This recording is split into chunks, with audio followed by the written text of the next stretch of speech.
So the idea of the myth versus the reality of slavery in the period from 1790 and 1810, which in my mind should be one of the exam questions. I think I'm finalizing it. It's going to be one as well. So that's the idea of the hope that the institution might have been weakening. You can introduce the idea of diffusion, that slavery moving into the West would actually make it weaker. The North, as I said last time, mistook what they heard from the South. Questioning slavery meant they opposed slavery. That's not the case at all. They wanted a way that which it could weaken and possibly still benefit them. So one of the elements that I didn't mention last time that should be clear to you is that if you are able to sell as a landowner slaves that you have in excess, it benefits you, Washington and others. So you might think, why would slave owners support ending the international slave trade in 1808? Well, that helps those in the Old South, right, sell and dispose, remember the term was dispose of or sell excess slaves that they own on their farms or plantations to families, whether it be those moving to another part of the state as the central part of Virginia began to expand into Kentucky or Tennessee or in the American Southwest or Louisiana. So that allows another revenue stream. So that prevents the idea of overseas slaves coming in. And Congress did pass that legislation. So to say it again, slavery in the South is healthy, it's vigorous, and it is expanding. There is a disconnect in the regions, North and South, between the perceptions of slavery and the reality. 1790, we talked about those anti-slavery petitions that came in, and Madison quickly shunted them to the side and said, let's not bring it up, let's not talk about it. We know that until 1808, another 18 years, the ban on the importing of slaves cannot be dealt with Congress. Madison believed it was going away, so why make a fuss over it? Why debate these petitions that came in from the group in New York and Pennsylvania, especially the Pennsylvania Quakers? Let's not deal with it in open debate. And so, Congressman Jackson of Georgia, who was just saying, oh, those no good Quakers and such, and let's have a report about it. The report says Congress can't do anything about it, and then we leave it all alone. The Deep South's reaction, of course, and you have to, again, look at the regions within the South. They're nuanced. The Upper South may say we're going to relax restrictions on the movement and behavior of slaves. But then you look at Georgia and South Carolina. What does Georgia and South Carolina do after 1790? Well, in 1803, South Carolina, as a state, opens up the slave trade again, the international slave trade. They're not prevented from doing it because they've got 5 years until Congress's ban goes into effect. In a 4-year period, South Carolina brings in 40,000 new slaves from overseas. More than 2 times any other 4-year period of the trade relating to that state. So they're obviously concerned that the 1808 date is going to come up and that's it.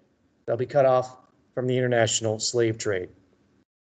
Virginia had a promise of moving manumissions, of changing things. That becomes, of course, an illusion. I am sorry. Let me change that. Okay, I will keep these back up, but let me go. No, you're fine. No, that's okay. Let me pull up the notes for the last part of these notes, and then we'll go back to what I had up originally. That's okay. Okay. There we go. Right at the end. Okay, so let me make sure we're sharing this too. Okay. Thank you. No problem. There we go. That's where we are. Slavery is healthy, vigorous, and expanding. So Virginia's promise, which manumissions might be easier to accomplish of slave owners, you have to look beyond the surface there. You were selling slaves to other people in Virginia. That was allowed, obviously. Manumissions also meant you had to move that freed person out of the state altogether. Or if you made a manumission, you had to pay for the transport of that now free person. Or you said, well, no, you don't have to pay for the movement of the slave who was going to another state. So free, you have to leave the state. Maryland passed a similar law. Unless, of course, in that manumission, you said, I'm freeing the slave or I'm selling them to someone else, and that family that I sold it to is moving out of the state, and you wouldn't really have to worry about it. This was the diffusion idea. So there is an expansive slave-owning class in Virginia by 1810, the most populous state in the United States, with more slaves, not the highest percentage of slaves, probably be South Carolina, but more slaves by number than any other area. There are two breaking points, two occurrences which show the reality of slavery being as trenched as ever in the American South, and it happens around 1800. But first are events in the Caribbean, and that's the slave rebellion on Saint-Domingue. It begins in 1791. Most Americans, white and black, know about it. It worries, of course, white folks, because that kind of revolution might come to the United States. The American press was full of tales of the atrocities that were happening, not only against the slave rebels, but the death of Napoleon's army and white colonists there on that French colony. Also, we know that thousands, white, free people of color, come to the United States in this period, decade really, from 1791 until finally when Saint-Domingue is effectively Haiti by 1803. Toussaint's rebellion, though he was not part to see it end, helped bring about the sale of Louisiana. We estimate that about 12,000 from Saint-Domingue came to areas of Philadelphia, Charleston, Norfolk, Virginia, and it made people worried. Enough came to say, okay, who's entering the United States? What are their political affiliations? And are they at heart revolutionaries? I mean, this is why the rebellion started in Saint-Domingue. What did the 1789 promise of the French Revolution? Liberty, fraternity, right? That's all it was about. So if the French Revolution is one for export, as Hamilton feared, because it would make its way into England, and Jefferson was like, sounds good to me. Other folks who were on Saint-Domingue said, okay, we accept that, France, that it is a revolution for export.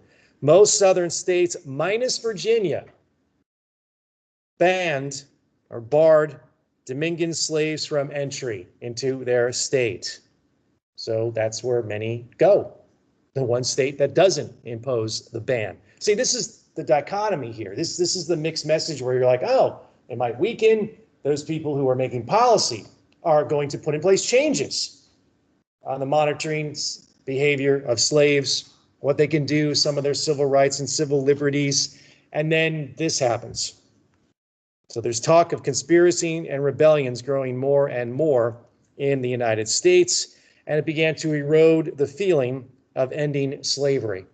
That was the first incident. The second is Gabriel's Rebellion in 1800, the year Jefferson wins the presidency, or at least ties for the presidency. This is the shock in Virginia and the American South. How did this happen? Gabriel Prosser, may not be his last name, but it's through the history records what we gave him because that was the last name of his owner, Thomas Prosser. Gabriel Prosser forever shuts down the liberalizing potential of slavery in Virginia. What happened very briefly? Gabriel had probably 300 or so slaves in the Richmond area in some kind of conspiracy that was going to, a well-planned conspiracy. Where to attack, get guns, get weapons, capture the government, and maybe even Governor Monroe. Gabriel's Rebellion. Well, it's kind of misnamed a rebellion because it's really Gabriel's conspiracy. So it's like called it before it could become a rebellion, right? Absolutely. Several slaves talked to their owners about it. This is how a lot of attempted rebellions get snuffed out. And we laugh at that proposition and series of events. What's in it for a slave who gives an owner that information, Oh, though? freedom, probably, and then, Preferable treatment. yeah, not in. Or, hey, I'm not involved. He is. She is. She told me. He told me. Right. And in a mood, whether it be the Stono Rebellion, whether it be an attempted conspiracy on Jamaica, whatever we go back through colonial and revolutionary times, the overreaction to a slave conspiracy and the lack of justice and due process that usually happens in the aftermath, of course, leads us to believe you don't want to be associated with. If there was a breath of you connected to this, there's going to be pretty severe retribution. So after Gabriel's conspiracy, Gabriel's rebellion, which was, well, this is the other thing. It's well organized, well put together. And they had a plan. What really undid the plan also was that there was torrential rain, which basically blocked the roads. And this, movement into Richmond by all those who pledged allegiance to Gabriel, who was a man who, like other slaves involved in the conspiracy, could, when he wasn't working for his master, rent or hire his services out. Some of that money would have to go back to his owner, but some he could keep. That all is independent of the owner and the decisions that they made. So there was that element. Oh my gosh. In Virginia, we had allowed slaves this, quote, air quotes, freedom to control their own labor in some parts of the week. And then this happened. How could it happen? Well, we changed the rules about slavery. So many are convinced in Virginia of the folly of their ways. Well, that shows us not going to do that anymore. It had been a mistake to loosen the bonds of slavery 2 generations after 1776. And the institution simply, some said, that's why they loosened the bonds of slavery. It can't exist. I mean, we recognize, of course, the hypocrisy involved in a land that preaches freedom and then says we control people's freedom. So we liberalized the institution of slavery. And then those 2 events just totally closed the door. And also, it's hypocritical because they had to overthrow a government to help gain their freedom, and that's what Gabriel. Yeah, I mean, when several people are hanged, Gabriel too says all we wanted is what George Washington wanted and his army wanted during the late rebellion. And people were like, he invoked George Washington? Well, yeah, yeah, he was someone who the slaves looked up to when they were fighting against their own, again, their own repression, absolutely. Yeah, but there was more involved in Gabriel's rebellion. The Federalists warned Republicans in the aftermath that, extolling the American Revolution, extolling the Declaration of Independence might have led to these possibly dangerous ideas. There was also fighting over control of Virginia operating between Federalists and Republicans. The Federalists had control of some of the eastern areas of Virginia, and mostly the rest of the state were loyal to Thomas Jefferson. So after Gabriel's rebellion, after those people connected to it were hanged, the South began to look like a very different place than it had been in the 1780s. So those 2 events, the Saint-Domingue Rebellion and Gabriel's Rebellion.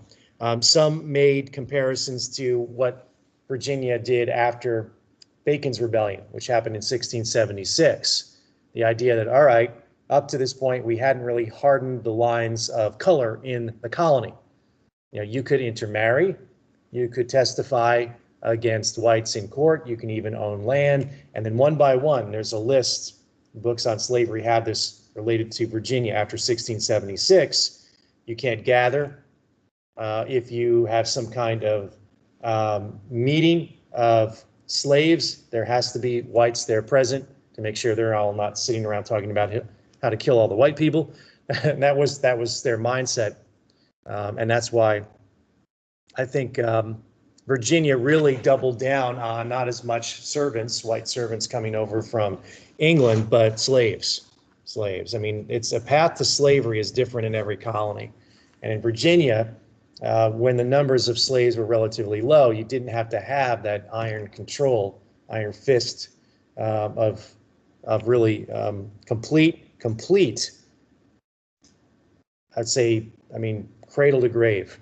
And that's what they also did. They also said that a slave who's born follows the condition of their mother.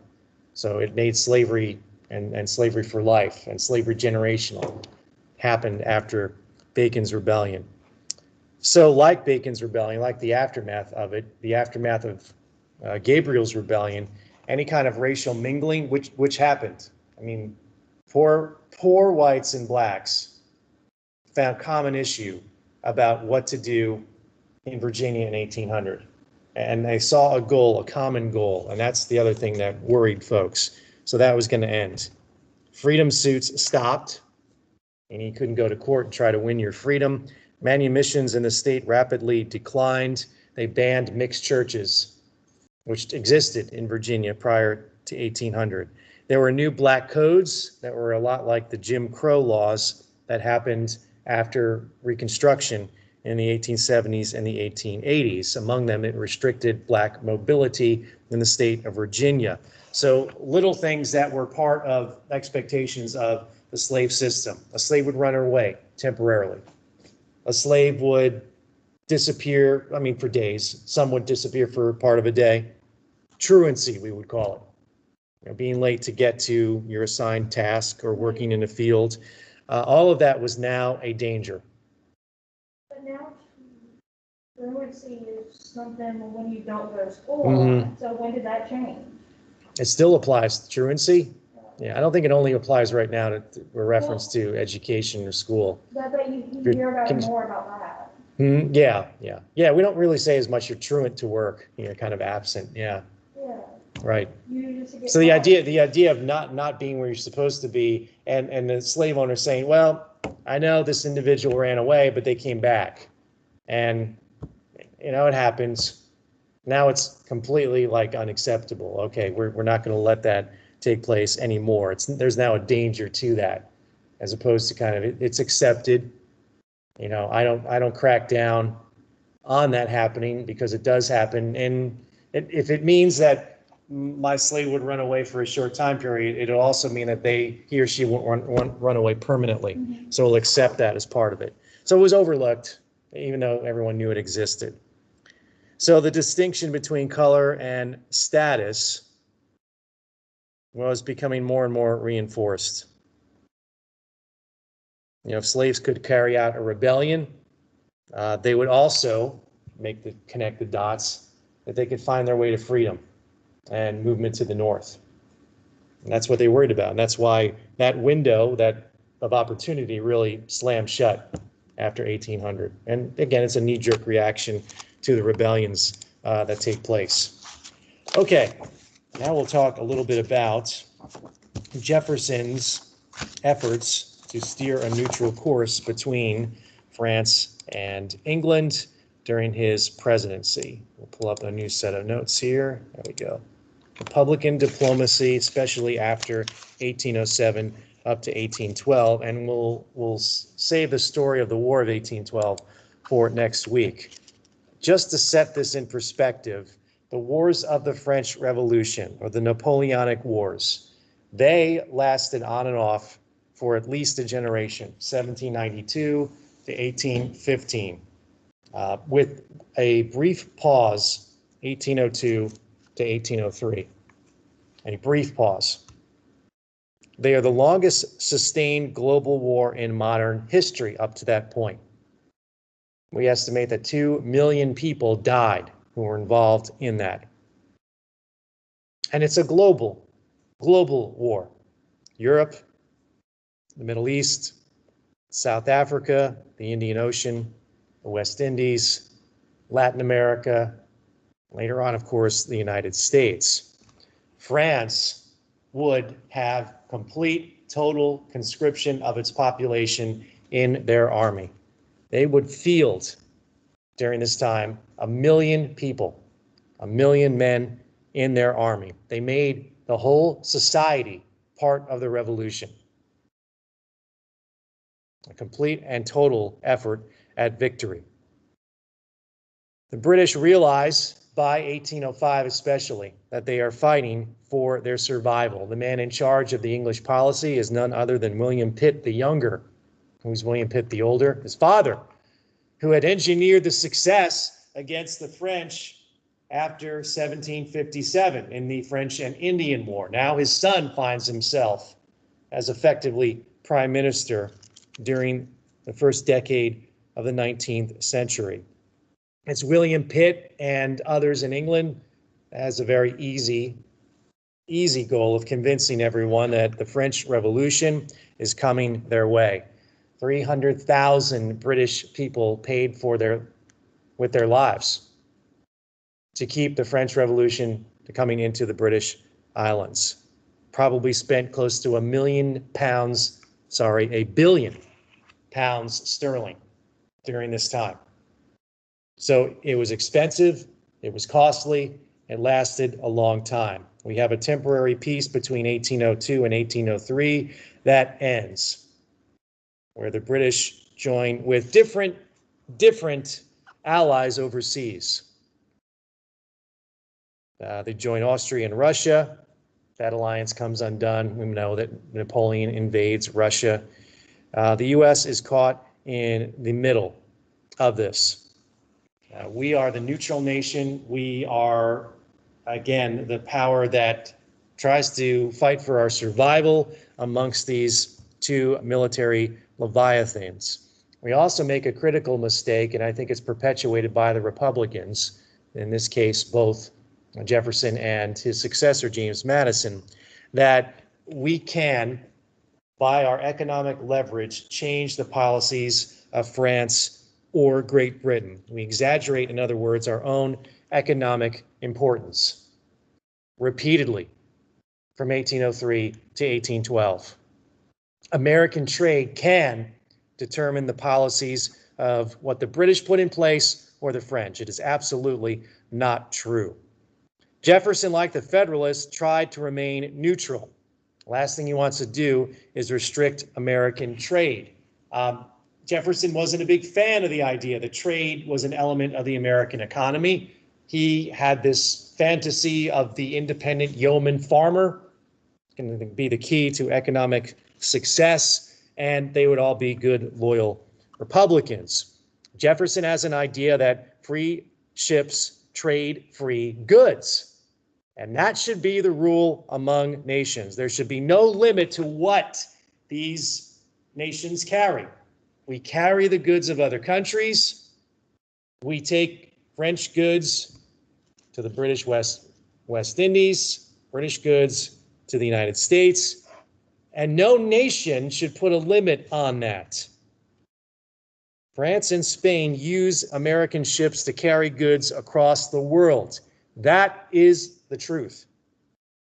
Especially European goods, which were brought to the West Indies and then re-exported to the United States, or they simply trade them over and bring West Indies products back to Europe.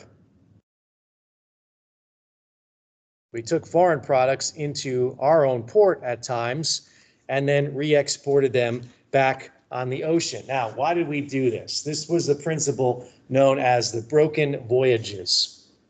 Broken voyages. We did this to avoid English trade laws. England in 1756 said, look, if you are banned from trading with a belligerent in peacetime, you can't in wartime. So in 1756, if you cast your memory back, we are colonies of Great Britain.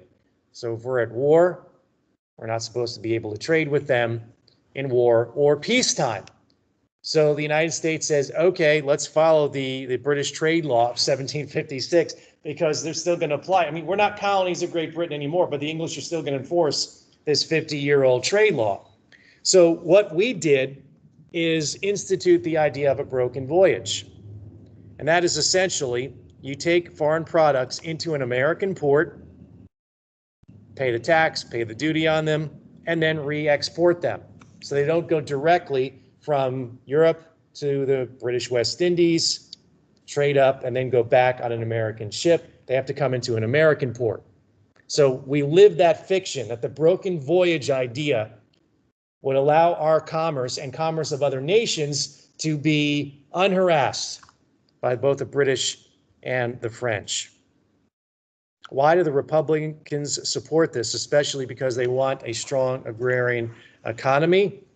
Well, it's complicated, to say the least.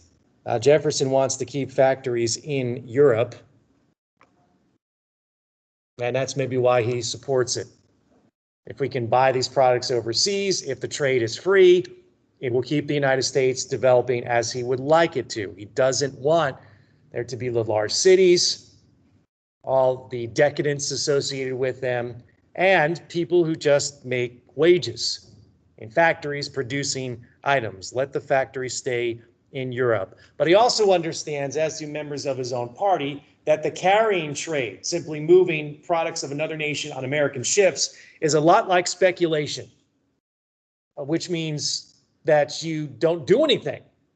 You take advantage of what's happening overseas, and he doesn't recognize it as being a critical part of the economy.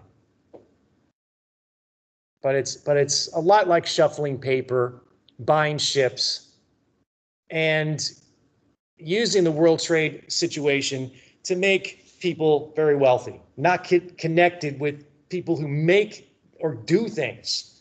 Well, they do things.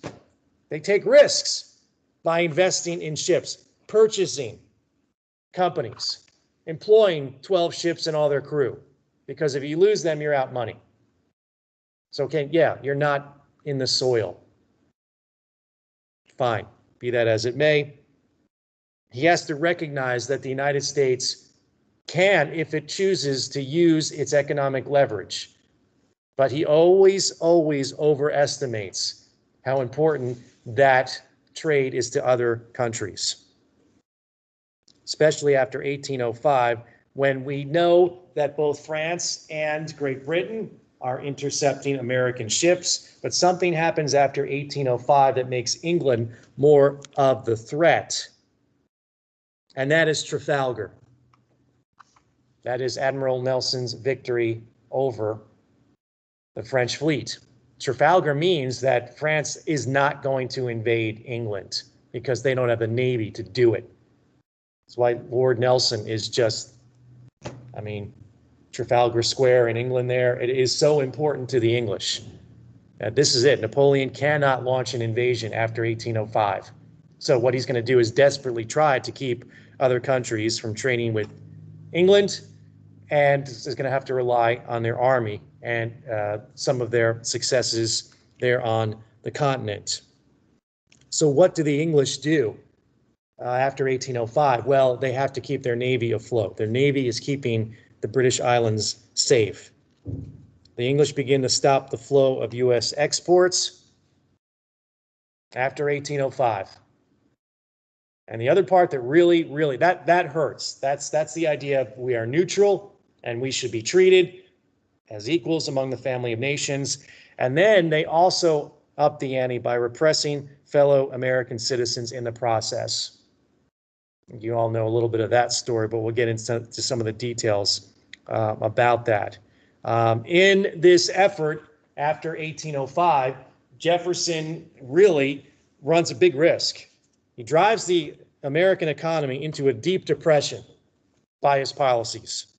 He damages the presidency, and he violates basically all of the principles that he had of small government as president, especially after 1807.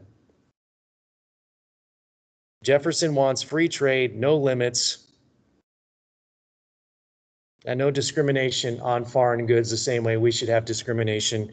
Our goods shouldn't be penalized around the world. He also lives with this mistaken idea that Europe will suffer without U.S. trade.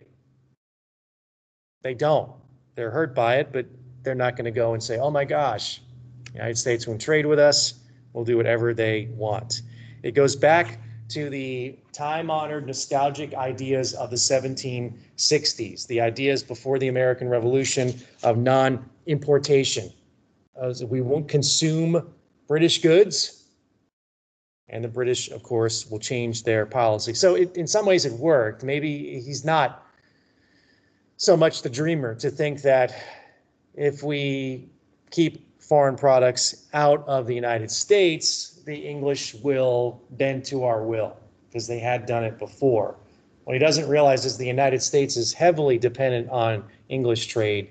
The English are not as dependent on American trade, because England, Great Britain, in other words, has colonies and holdings around the world. It would make a dent in British trade, yes, not to use the United States as a market. It would not ruin them. It would, however, ruin us, which happened after 1807 with the high-minded but at the end failure known as the embargo. The U.S. buys 80% of its foreign products from Great Britain, luxury items. Why? Because we don't make them. So shutting down that trade, again, 80%, that's fine and dandy. You're like, oh, that's a big number, 80%. That means 20% comes from other parts of the world. So if we stop the English trade, they would, oh no, we're sorry, we'll mend our ways. Now, the other number you have to take into account of how much of the total British trade is done with the United States. Not enough to completely sidetrack the English economy. So there's an idea from Jefferson, and this is based on what had happened with the Barbary pirates. A short military action would bring on new treaties. He realized, of course, that the North African states wouldn't necessarily honor the agreements, but hopefully they would recognize the United States as not a joke, and maybe even the English would understand this. You know, we had sent the Navy over, we had some failure, we had some success, and that might bring about England changing their policies. Again, neutral rights is the key in Jefferson and Madison's policy. That's why he also begins to fool around with the idea and even encourage Congress to give money to Robert Fulton's new experimental submarine, the Nautilus. The Nautilus was demonstrated, and it goes back to really the time of the American Revolution. There was a hope maybe that submarines would end navies around the world. Would it be made of wood? Yep. Mm-hmm. How did that work out? So-so. Okay. Not to the degree that it was going to be an absolute changing event. He wrote a book, did Fulton, called The Torpedo War. That means mines back then. Remember David Farragut in Civil War, damn the torpedoes, full speed ahead. He didn't mean the torpedoes that are shot, you know, dropped from planes or shot from other ships, but he meant mines, floating mines, right there. Damn the torpedoes. He meant just keep going into Mobile Bay, and we'll just keep going and see what happens. The torpedo war. Again, this was an idea, and Jefferson, like a lot of people, really interested in technology.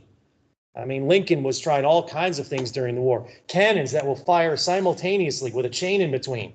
And that chain would then just cut people in half as it mowed across the lines. Of course, you never could get the cannons to fire simultaneously. So you'd have this kind of slingshot almost effect of two cannonballs going around and then firing off. And yeah, and he was personally trying new weapons, Lincoln during the Civil War. And Jefferson thought this thing looked great. He convinced Congress to give $5,000 of research money to actually help make the submarine a reality. What it was going to do is basically tow a mine to a wooden ship and blow it up.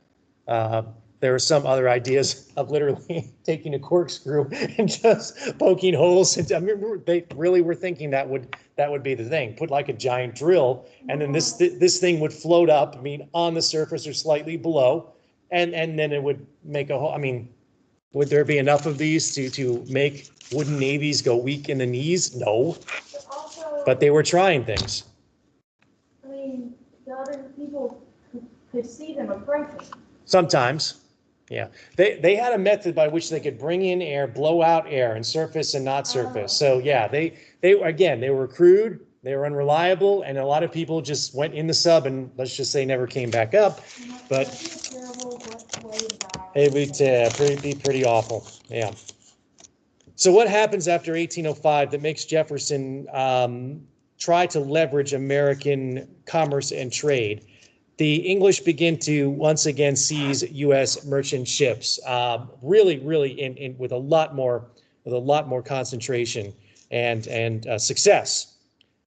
U.S. ships have to now prove, and there are a bunch of rules that the English place on trade. They have to prove that they are not part of the re-export trade that took place in the different states. In other words, the English were saying we're going to establish all of these rules, that they were not doing the broken voyages. So the English were trying to dictate completely American shipping policy. The seizures bothered the nation, but I think the part of the seizure that Americans really resented was the reminder of the status. They were treating us like colonies once again. They could do it because they have the best Navy in the world. The other element of British policy that had been going on for years, but accelerated after 1805, and this is all about England making sure their floating navy stays a potent force to negate Napoleon's success on the continent, was the policy known as impressment. Impressment. Now, the key word of impressment is press. The English had press gangs throughout their islands for years. Press gangs would simply scrounge up individuals who were unemployed, orphans, essentially, and press them into service in the British Navy. Now, you learn on the go. Unskilled labor. I mean, anybody can pull a rope and haul a sail up. So press gangs operated in England. But the English were starting to stop American ships, merchant ships on the high seas, at the point of a cannon, and demanding that their crew be lined up so that the English ship can look for what they suspect to be escaped British subjects. The English didn't recognize the idea of dual citizenship. Always a Briton, as they said. The fact that you were English and you didn't simply renounce your citizenship. Why would people leave the British Royal Navy for the American Merchant Marine? Let's see, the pay's better, the food's better, and you're not lashed for disciplinary infractions. Okay, so how would they tell if they were escaped from the British Navy? Because there's like... Great question. Their accents, right? Not really different. Yeah. Nope. Some British would get tattoos. Said, see, I'm American. Look at the eagle I got here. Yeah, so sometimes the crews would carry papers proving their citizenship. Sometimes they didn't. Probably most of the time they didn't. The Secretary of Treasury, the Swiss man named Albert Gallatin, who was going to, of course, have the debt paid off in 16 years. He promised Jefferson, estimated that 9,000 of the 24,000 British sailors on the high seas were American. A third. There's estimates anyway from 5,000 to 10,000 American citizens, legitimate. So they're looking for their own. And is it true that the British, when they got into an American port, said, okay, guys, see you for the next cruise, and then whoop, they ran away and disappeared? Yes, only to reappear on an American merchant ship. Yeah, for reasons that I laid out. Life was better on an American merchant ship than on a British warship or even a British merchant ship. And that's what they did. So it's not irresponsible to say that as many as 10,000 Americans might be pressed into service in the British Navy. The U.S. never denied the British ability to do this in a British port. Look, you got Americans sailing into Liverpool. It's going to be expected that you might check out the crew. And, you know, if you were English or suspected of being English, on an American ship, you be taken back. But at this point, they were kidnapping people. That's what John Quincy Adams called it. He said, this in many ways is more insulting than the way the English are treating our neutral ships on the high seas. Yeah, This is outright taking legitimate Americans and now putting them as basically soldiers, sailors, fighting sailors on the British Navy. yeah, because it's one thing when they're in port in Liverpool, England, But where are the British also doing it? in the middle of the ocean. On the high seas. I'm like, so really. I mean, it's like the they're French. not The French are seizing American ships, but gosh, they're doing it in French ports around the world. The English but the English have the ability with their navy to do that. The British are stopping American ships on the high seas. Napoleon, basically with no navy to counter what the English are doing, decides he's going to issue a paper blockade of the British Isles starting in 1806. Exactly. It's called his Continental System. A paper blockade. In 1807, part of that is called the Milan Decrees that would seize any ship that was searched by the British, which meant basically a lot of American ships. How many? I saw a statistic, 1 in 8. That's a pretty decent number. What's that, 12%, 15% about? I'm not a math person, but yeah, that's enough to, well, two things. Roll the dice and go anyway, because it's only a 1 in 8 chance, or 1 in 8 that, you're going to round up some significant cargoes and get some Americans off those ships if you're stopping that many. In response to both what the French were doing, the French was, again, a paper blockade. Oh, Milan Decrees, except, you don't have the Navy to really enforce that. And the British policy of seizing American ships and impressment. Reaction to that, Jefferson issues the 1807 Embargo Act, which forbade all Americans' ships from going abroad. The Embargo Act of 1807. So they would go nowhere? They could go to another American port. Okay. Yes, Boston to New York, things like that.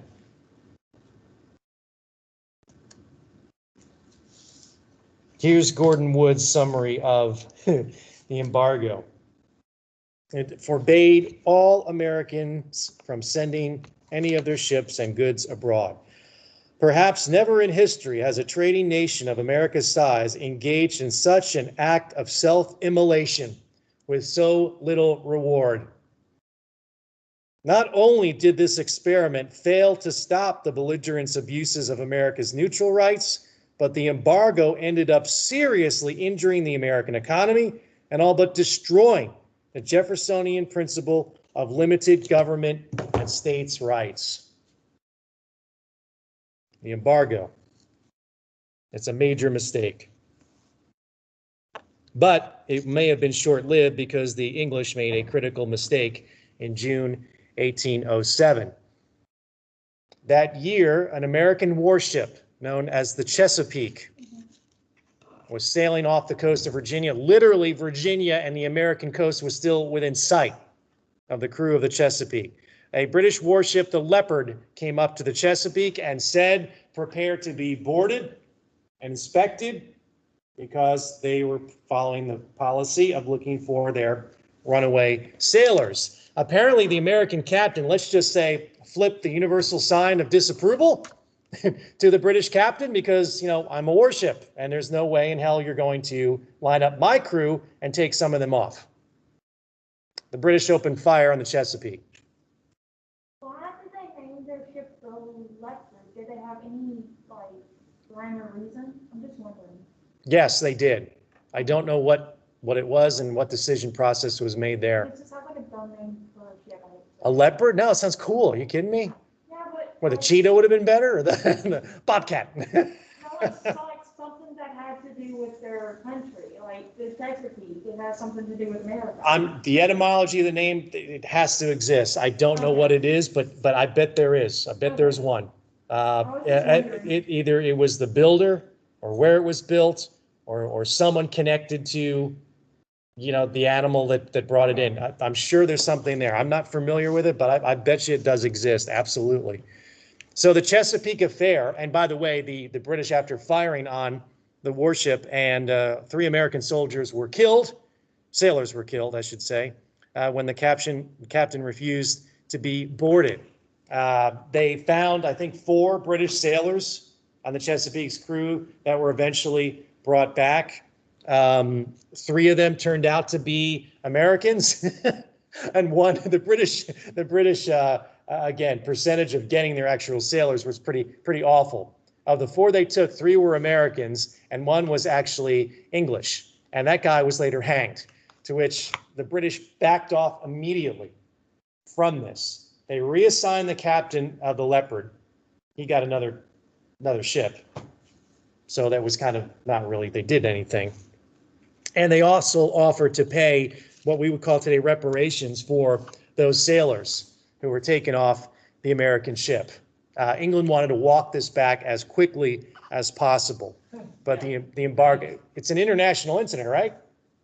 Yeah. I mean, it's an embarrassment, right? Because like 4 people died, and yet that they recovered 4 people, and 3 of them weren't. Do you really want to pick a fight with? I mean, I know it's the United States, and no one really quakes at the sound of going to war with the United States and gets particularly upset. But is this an unwanted distraction? Yes, absolutely.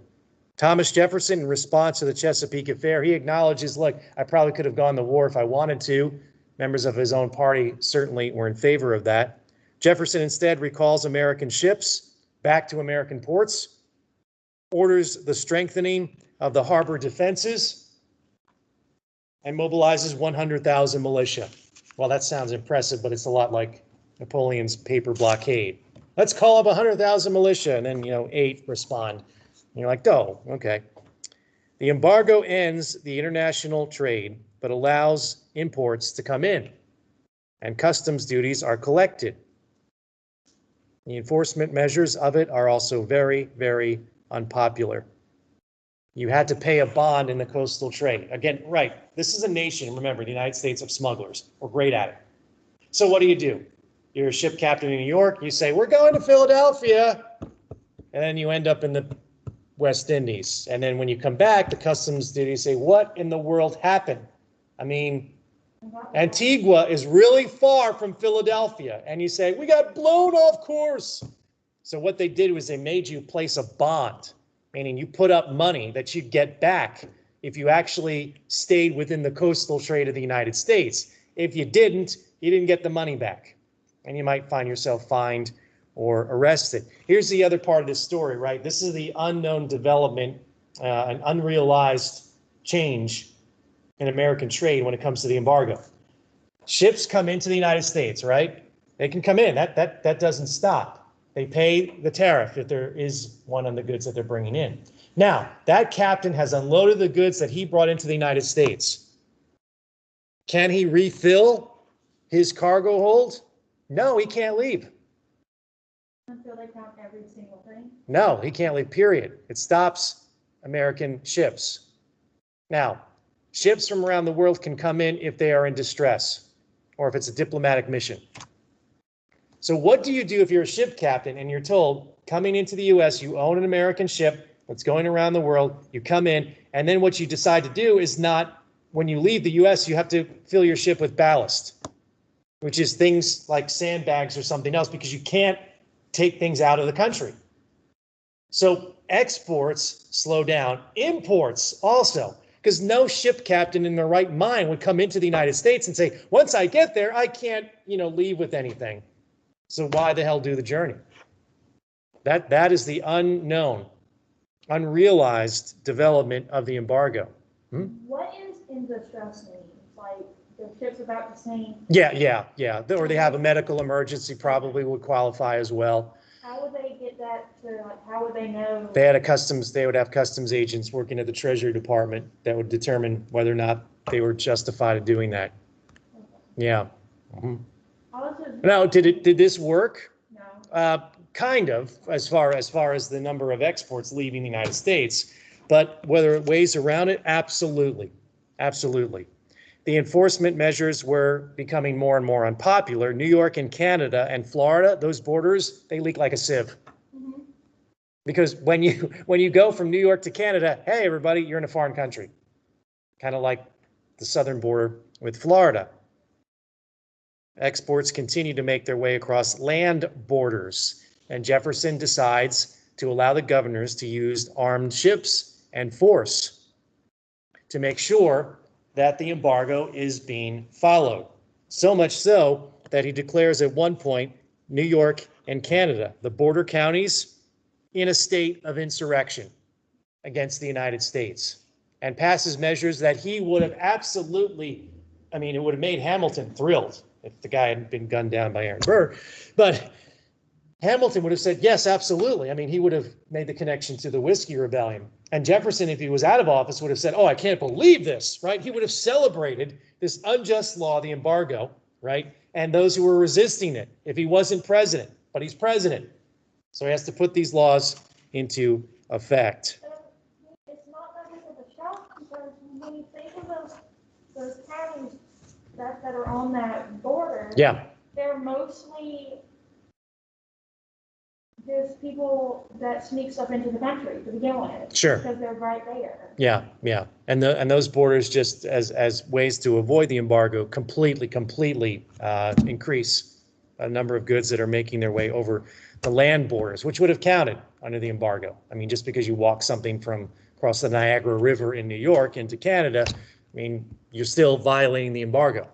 I have a question. Sure. So what happens if, like, they had to send something from New York to Louisiana, and they had to go around Florida? How would that happen? Because they would have to leave the country. Well, they were going into Louisiana territory. Okay, but Yeah. I just didn't want to know, like, if the area around Spanish. Oh, no, no, they could stop along the way, but you had to have a clear definition of where you were sailing. It's almost like a flight plan. I mean, you just don't willy-nilly jump in a plane and take off. You have to tell people where you're going and where you're going to, areas you're going to fly into and where you might make stops. And yeah, I mean, were there ways to get around it? Sure, you can forge documents and you can pay off customs officials. And that is what, at the end, really left Jefferson frustrated. Okay. What Jefferson ended up doing at the end of his presidency is basically amending and repealing the embargo. And I'll say this about the time from 1807 when the embargo goes into effect until the war starts. For 5 years, we experiment with what he calls peaceful coercion.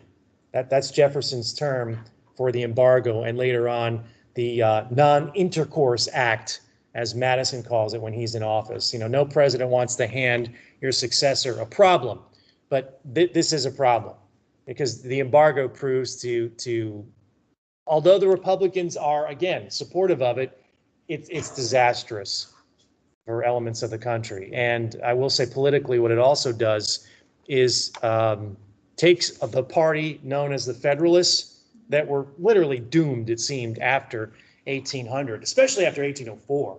Jefferson wins this overwhelming re-election based on what? No taxes, Louisiana, and, peace around the world, at least temporarily, and revives their fortunes, the Federalist Party, in places where they thought the last nail in the last coffin had been put on this other political party. But their resistance and their resistance to the conflict really emboldens them again and makes an almost, they're literally coding on the table, revives them somewhat.